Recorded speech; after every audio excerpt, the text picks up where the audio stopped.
दोस्तों नमस्कार, स्वागत है आपका यूट्यूब चैनल एबी टेक में।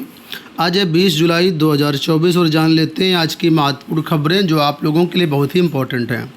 सबसे पहले यहाँ पर देखिए बड़ी ब्रेकिंग न्यूज़ आप सभी के लिए कि साइबर संकट से पूरी दुनिया की रफ्तार थमी। माइक्रोसॉफ्ट का सर्वर ठप, भारत समेत कई देशों में 1400 उड़ानें रद्द, बैंक, मीडिया और अन्य कंपनियों में काम रुका। कल देखा जाए तो एक बहुत ही बड़ी क्राइसिस देखने को मिली। माइक्रोसॉफ्ट आप लोग जानते हैं, माइक्रोसॉफ्ट के सर्वर में तकनीकी खराबी आने का ये समस्या उत्पन्न हुई। जितने भी विंडोज़ कंप्यूटर सिस्टम से सब के सब ठंडे पड़ गए, सब के सब में नीली स्क्रीन आ रही थी और कुछ भी काम नहीं हो रहा था।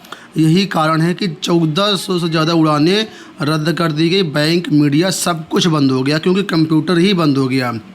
कल ऐसा नज़ारा देखने को मिला जो कि 10 से 15 साल 20 साल पहले, यानी कि एयरपोर्ट पर हाथ से लिख करके वहाँ पर सूचनाएं दी जा रही थी, मैनुअल काम हो रहे थे। तो उसी के बारे में यहाँ पर देखिए अपडेट है कि माइक्रोसॉफ्ट के सर्वर में शुक्रवार को एक तकनीकी खामी ने धरती से आसमान तक अफरा तफरी मचा दी।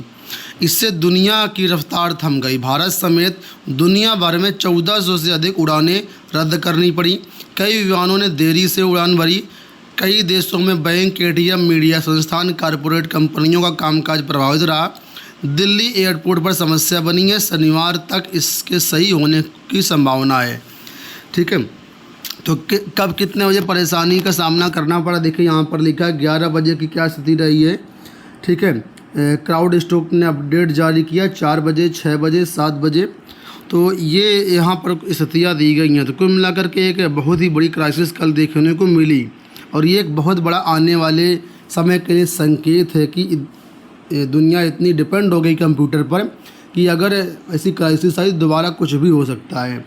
इंडिया में इसी बात को लेकर के देखिए क्या अपडेट दिया गया है। लिखा है कि भारत को क्लाउड और सर्वर सिस्टम बनाना होगा। देश की कंपनियां माइक्रोसॉफ्ट, गूगल और अमेजन के क्लाउड सिस्टम पर निर्भर हैं। आपात स्थिति में खड़ी हो सकती है बड़ी परेशानी। तो अब इस क्राइसिस से इंडिया को एक अलर्ट जारी किया है। इंडिया समेत सभी देशों को अलर्ट जारी किया है कि किसी एक पर्टिकुलर कंपनी पर निर्भरता अच्छी नहीं है। तो माइक्रोसॉफ्ट की वजह से ये समस्या आई।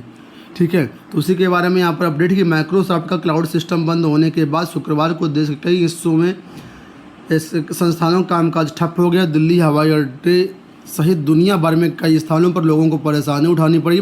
इसका बड़ा कारण देश में अपना क्लाउड सिस्टम का ना होना है। दूसरा कारण भारतीय कंपनियों का गूगल, माइक्रोसॉफ्ट और अमेजन के क्लाउड सर्वर पर निर्भर होना भी है। तो यहाँ पर हमें खुद का क्लाउड सिस्टम बनाना होगा। और यहाँ पर देखिए अपडेट है कि सर्वर में गड़बड़ी के बाद केंद्र सरकार सतर्क है। तो माइक्रोसॉफ्ट क्लाउड सिस्टम में तकनीक की खराबी के बाद शुक्रवार को बैंकिंग, विमानन समेत अन्य सेवाएं व्यापक रूप से प्रभावित हुई हैं, जिससे लोगों को परेशानी का सामना करना पड़ा। इसी बीच केंद्रीय इलेक्ट्रॉनिक्स और सूचना प्रौद्योगिकी मंत्रालय भी अलर्ट पर रहा। मामले में केंद्रीय सूचना प्रौद्योगिकी मंत्री अश्विनी वैष्णव ने मामले की जानकारी ली और कैसे समस्या पूरी करना इसके बारे में कुछ यहाँ पर दी गई है। तो जिसके भी कंप्यूटर्स नहीं चल रहे हैं उसके लिए यहाँ पर कुछ तकनीकी प्रक्रिया के बारे में जानकारी दी गई। इसको करके जो है वो सही कर सकते हैं। फिलहाल कुछ तस्वीरें यहाँ पर देख सकते हैं कि सभी सिस्टम बेकार, एयरपोर्ट पर हाहाकार, देश दुनिया के हवाई अड्डों पर अड़े लोग, यूपी, उत्तराखंड, बिहार, झारखंड समेत राज्यों में यात्री परेशान। 10 बैंकों पर जो है मामूली असर देखने को इसका मिला है। एनएससी बीएसई से प्रभावित नहीं हुआ है। चलिए बात कर लेते हैं कुछ शिक्षक भर्ती खबरों के बारे में। तो यहाँ पर बीपीएससी से अपडेट है कि शिक्षक भर्ती परीक्षा में 8 फर्जी परीक्षार्थी गिरफ्तार। टीआरई 3 के शिक्षक नियुक्ति परीक्षा के पहले दिन शुक्रवार को 8 फर्जी अभ्यर्थियों को अलग अलग जिलों से पकड़ा गया। सबसे अधिक पूर्णिया जिले से 4, पटना से 2, दरभंगा और मुजफ्फरपुर से 1 अभ्यर्थी पकड़े गए हैं। इन्हें आयोग के पूर्व के डेटा के वैज्ञानिक विश्लेषण के जरिए पकड़ा गया। तो बीपीएससी टीआरई 3 की परीक्षाएं 19 जुलाई से शुरू हो चुकी हैं। तो कल फिलहाल 8 परीक्षार्थी पकड़े गए हैं। यूपीपीएससी से अपडेट है कि यूपीपीएससी की साख पर बट्टा लगाने वालों में 5 प्रयागराज के। एसटीएफ ने कोर्ट में दाखिल किया। आरओ पेपर लीक के 16 आरोपितों के खिलाफ चार्जशीट। तो यहाँ पर देखेंगे तो ये पूरी कंप्लीट लिस्ट दी गई जिनके खिलाफ चार्जशीट लगाई गई है। इसमें अगर देखेंगे तो टॉप 2 में ये प्रयागराज से हैं, टॉप 3 में बल्कि टॉप 4 में यहाँ पर प्रयागराज के मिल जाएंगे। ठीक है, तो कुल मिलाकर के 5 जो लोग हैं प्रयागराज के, पाँचों के नाम आपको टॉप 5 में मिल जाएगा। यहाँ देखो अपडेट है कि कांग्रेस नौकरी, महंगाई व अर्थव्यवस्था पर दागे सवाल। खरगे बोले 20 करोड़ देने के बजाय 12 करोड़ नौकरियाँ छीनी है।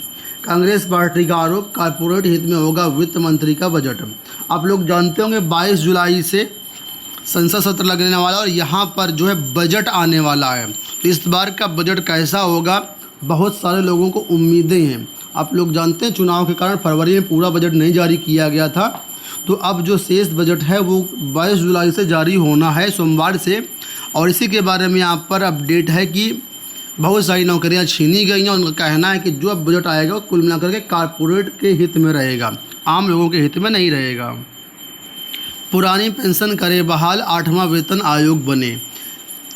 Confederation of central government employees and workers के आह्वान पर कर्मचारियों ने एजी ऑफिस गेट पर भोजनावकाश के दौरान प्रदर्शन किया। इस दौरान सीओसी के प्रदेश अध्यक्ष सुभाष चंद्र पांडे ने 7 सूत्री मांगों के बारे में विस्तार से जानकारी दी। पुरानी पेंशन की बहाली और 8वें वेतन आयोग के गठन के लिए हुंकार भरी गई है। तो कर्मचारियों का आंदोलन चल रहा है, इसमें प्रमुख मांग ये है कि 8वां वेतन आयोग लगाया जाए, ठीक है, और पुरानी पेंशन जो है वो दी जाए। इसके अलावा और भी कई सारे यहाँ पर मांगे हैं जो कि आप स्क्रीन पर देख सकते हैं।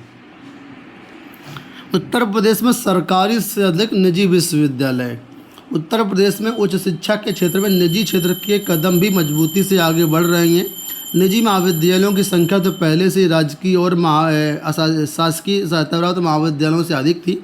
कुछ सालों में देखते ही देखते निजी विश्वविद्यालयों की संख्या भी राज्य विश्वविद्यालयों से अधिक हो गई है।